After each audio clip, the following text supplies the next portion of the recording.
kananay. Okay, si Nanay Rons, nagbaklay o naglalakad po ako galing sa payag namin or nagpapakain po ako ng baboy namin. Okay, so naglalakad si Nanay. Sobrang init, ayan. Ayan ang sobrang init dito. So, nagdadala ako ng trapal para magbilad ako ng humay. Kasi wala na kaming bigas. Okay, so galing to sa payag namin. Ayan, sobrang init.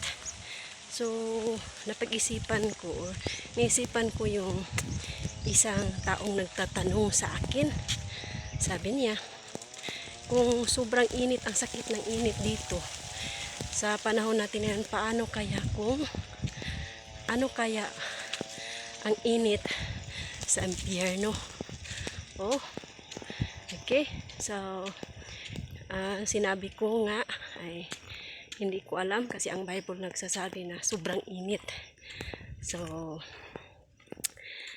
nako, kung mainit dito ngayon sa sanlibutan o na experience natin, paano na kaya sa impyerno?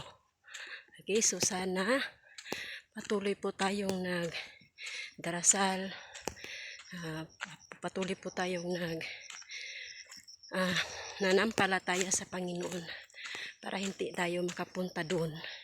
Kasi kung mainit dito, kung mainit yung apoy na pumupunta sa sa mga balat natin, paano na kaya doon? Nako. So, kaya mga kapatid, mga kananay, sa lahat na nanampalataya sa Panginoon, patuloy po tayo na mananampalataya sa Kanya para hallelujah, para hindi tayo makapunta doon.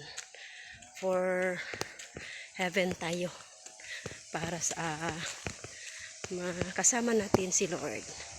Okay, so balang araw makakasama natin si Lord sa piling niya. Okay, so God bless everyone.